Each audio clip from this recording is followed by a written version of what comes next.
Good morning, guys. It's 18 hours for you guys. I'm packing up the vehicle because I'm going to be leaving. So I am leaving. So today, so it's kind of a sad day, but that's okay. And then I'm going to men's breakfast. So that's what's going on, guys. So right now, you guys, I'm just heading back. I'm going back to my house. Yeah, today's the day, which is exciting. Maybe nervous, but that's okay.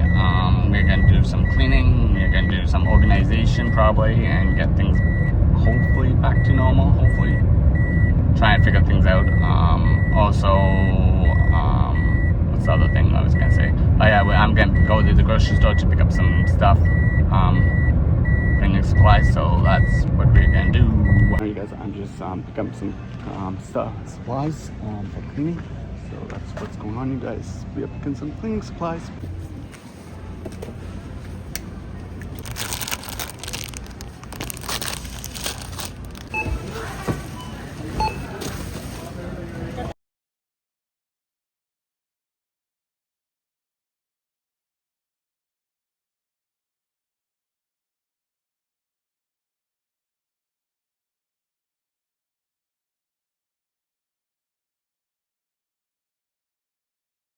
I hope you guys enjoy this episode, guys. Do give a big thumbs up. Good night.